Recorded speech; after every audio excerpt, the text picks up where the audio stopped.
Bonjour la famille, j'espère que vous allez tous très bien. NITCH, Nietzsche le catalan sur votre écran les gars.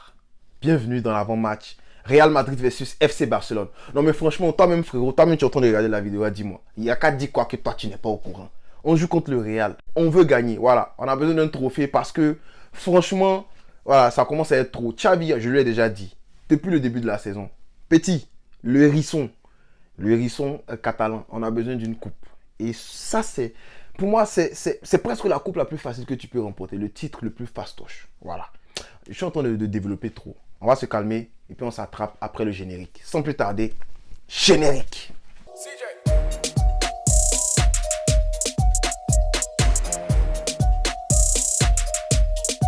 Pour moi, une finale Real-Barça où on chicote bien. Voilà, les faux types en blanc, là, on les chicote bien. Et puis on remporte notre coupe. Franchement, il n'y a rien de tel. Quoique récemment, ils ont eu toujours l'ascendant sur nous. J'espère que ça sera la dernière fois. J'espère que c'était la dernière fois. Voilà, pas ça sera. J'espère que c'était la dernière fois que ces gars-là nous avaient chicoté. Parce que là, franchement, Xavi, il est temps de prendre notre revanche. Alors actuellement, le Real, c'est pas trop ça. Hein. Nous, le Barça, actuellement, on se plaint parce qu'on fait des matchs nuls. Mais eux, de l'autre côté, là-bas, les mecs en blanc, les faux types en blanc, eux, ils perdent des matchs. Exemple, la semaine dernière, ils ont perdu contre le Villarreal de Quique Sétienne. Voilà, Quique Sétienne, on le rappelle. Que Quique Sétienne, c'était le coach du Barça. Voilà, mais un coach avec beaucoup d'idées, mais problème, il était le coach de Messi, de Suarez, de Piqué. Tu vois, toutes ces grosses têtes-là, c'est des ballons d'or par-ci, par-là, les souliers d'or, des trucs comme ça. Lui, il n'avait encore rien remporté, c'est lui qui allait venir les coacher. Donc c'est normal que, voilà, s'il n'a pas assez une grande personnalité, une forte personnalité, ça soit compliqué pour lui de comment je peux dire, d'affirmer, voilà, ses idées. Mais il va à Villarreal et puis le voici qui tape le Real Madrid 2-1 avec un très bon Parejo. Hein. Parejo qui a fait un excellent match contre le Real Madrid. Et puis voilà. Donc le Real actuellement, ils sont sur... en 2023, ils ont déjà une défaite. Nous, on a eu chaud. Normalement, on aurait dû perdre contre Intercity. Mais merci à Ter Stegen, merci à Araujo qui sauve la mise. Normalement, on aurait pu perdre contre le Real Betis. Merci à ces mêmes personnes-là, surtout encore à Ter Stegen. Hein. Si tu n'as pas suivi le débrief, je t'invite à aller le voir parce que là, on a déjà fait le débrief et on a surtout noté les joueurs. Donc, je t'invite aussi à aller checker la note des joueurs. Mais actuellement, le Real, pour moi, à mon avis, hein, le Real, c'est pas... Ils n'ont pas... je dis, le break de la Coupe du Monde, là, ça ne leur a pas fait un gros bien. Alors, nous, actuellement, le Barça, on est des fanatiques des prolongations. Je ne sais pas si c'est parce qu'on a regardé la Coupe du Monde, on s'est dit, bon, les gens ont regardé prolongation, les gens ont joué prolongation, Coupe du Monde, nous aussi, on veut jouer les prolongations. Mais actuellement, là, c'est un peu notre truc. Donc, ça ne m'étonnerait même pas que contre le Real, là, ça parte encore en prolongation. Le Real, eux aussi, de leur côté, on dirait qu'ils aiment aussi les prolongations parce que contre Valencia de Gattuso, ils sont partis en prolongation. Et puis, ils ont gagné au tir au but. Voilà. Donc, c'est une équipe qui est physiquement, eux aussi sont essorés, un peu comme nous. Pas seulement ça, nous, actuellement, le bon truc, c'est qu'on n'a pas de blessés. Araujo, qui a senti une gêne, mais c'est correct parce qu'il a joué tout le match. Dembélé et puis Frenkie de Jong, eux aussi sont sortis contre le Real Betis. Xavi dit que les gars se sentaient... ils avaient des gènes, donc Xavi les a fait sortir. Mais pareil qu'il n'y a pas de problème. Donc, actuellement, le Barça a tout son effectif et c'est une très bonne chose. Mais de l'autre côté, le Real Madrid n'a pas tout son effectif. Il y a des joueurs qui manquent. Et on va parler de ça. Alors, Eder Militao, lui, c'est pas sûr qu'il joue. On va commencer par lui, c'est pas sûr qu'il joue. Quoique Militao, on le connaît, on sait que c'est un fanatique du Barça. Lui, quand il joue contre nous, il aime bien faire des petites erreurs bizarres. Donc, moi, franchement, je veux qu'il soit là. Voilà, Militao, viens, tu vas jouer. Et puis, comme on dit, non, Militao, il est plus fort que Araujo, on va venir voir ça ici. Voilà, viens. Araujo va dunker sur votre tête encore. Bref, Militao, c'est pas sûr que Militao joue ce match-là. Lucas Vázquez, par exemple, lui, il ne va pas jouer le match. Lui, c'est déjà certain qu'il va rater le match. Eduardo Camavinga, pareil, il sera absent. Et aussi, Aurélien Tchouaméni et David Alaba, eux ne seront même pas là pour ce match-là. Donc, tu vois qu'il y a beaucoup de blessés. Et normalement, hein, je ne veux pas dire qu'on est plus fort que le Real actuellement parce qu'ils nous ont chicoté récemment, on se dit la vérité. Mais les chances penchent de notre côté. On se dit la vérité. Ils ont beaucoup de blessés importants, surtout un gars comme David Alaba, Tchouaméni. Voilà, ils ont quand même des blessés, mais ça ne m'étonnerait pas de les voir avec un milieu qui est quand même solide. Hein. Toni Kroos, Modric et puis peut-être Valverde, hein, le coureur là. Lui, c'est un gars qui fait 100 mètres. Lui, c'est un gars qui doit aller courir avec les Usain Bolt. Je ne sais pas, il s'est trompé de sport. Voilà, Valverde quitte le sport, quitte le foot. Voilà. Le Barça, normalement, on n'a pas de blessés. Eux, ils ont beaucoup de blessés. Donc, je m'attends à ce que le Barça remporte la bataille du milieu. Tu vas me dire, non, Nietzsche, ils ont Modric, ils ont Toni Kroos, ce sont de très bons joueurs et tout. Mais non. Nous, avec nos petits Pedri, Gavi, ils ont l'habitude de jouer ensemble. S'il y a même Frenkie de Jong en 6, normalement, ça devrait faire largement l'affaire. Voilà, je ne veux rien entendre. Normalement, il faut qu'on gagne la bataille du milieu. Parce qu'on a vu que le match précédent, on a commencé à souffrir au milieu en deuxième mi-temps. Et c'est pas normal. C'est pas normal. Et quand on a commencé à souffrir, Xavi a sorti notre meilleur joueur. Toi, il t'avait parlé, non? Lui, il lui a déjà parlé.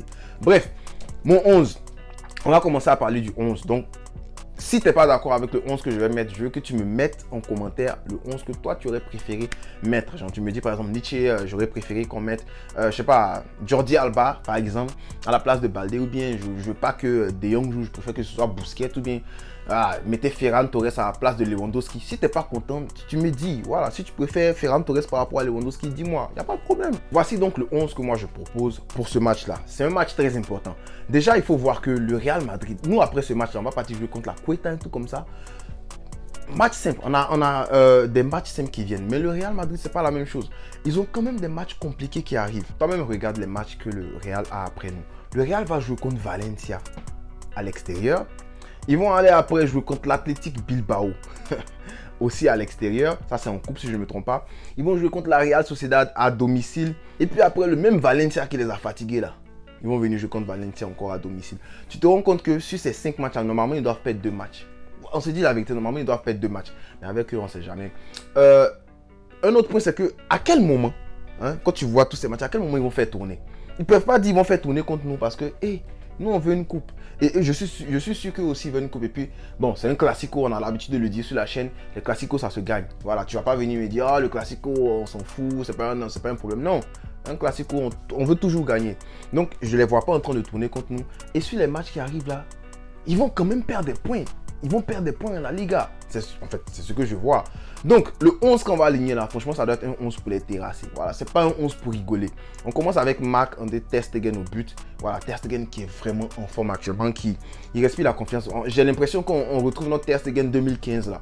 Voilà, Ter Stegen qui sauvait les ballons, qui faisait des plongeons à 50 mètres. C'est-à-dire que lui, là, ici, il plonge et puis il enlève un ballon à Bobo là-bas. Voilà, un Ter Stegen dangereux. Charnière centrale pour le protéger. Je vois Christensen et puis Araújo. Voilà, je pense que c'est une charnière centrale qui est très solide. Pourquoi je n'ai pas mis Koundé ici? C'est parce que Koundé est à droite, parce que Koundé est latéral droit. Je ne veux pas de Sergi Roberto dans ce match-là, parce que ce match, ça va aller vite. Je ne veux pas de joueur fébrile, là, ça va aller vite.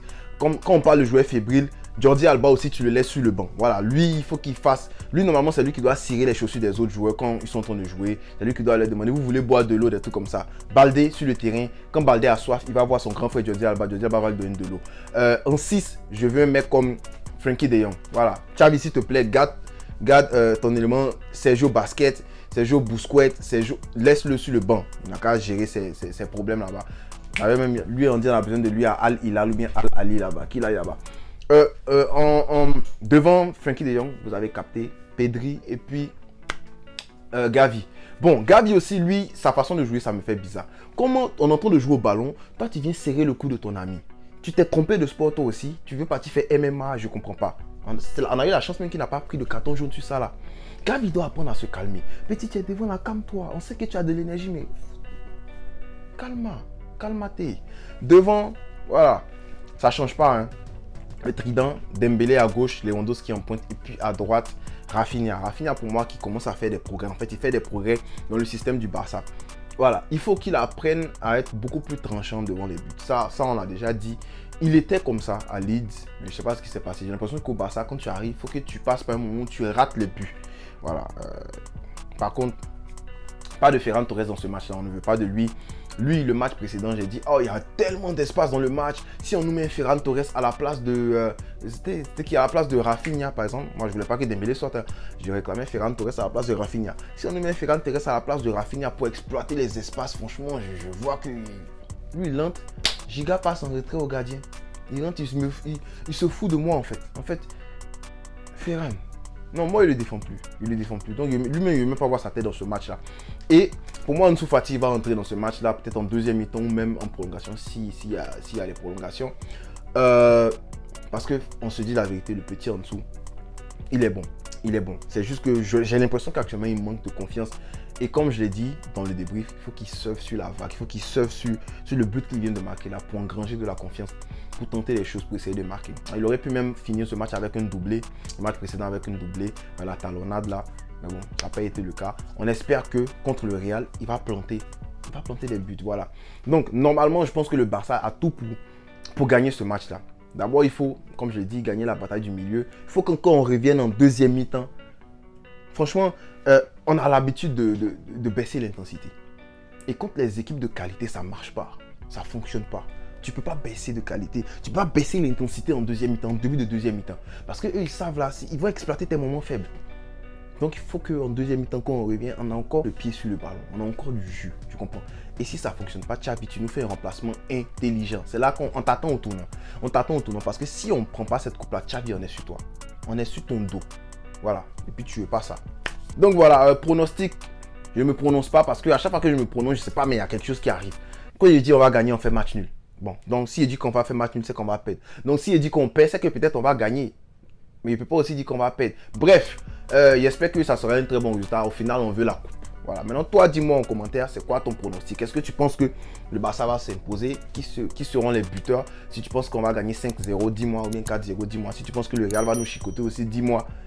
Mais je vais t'attraper. Si tu es garçon, il faut mettre en commentaire que le Real va nous chicoter. Bref, on ne cessera jamais de le dire, les gars.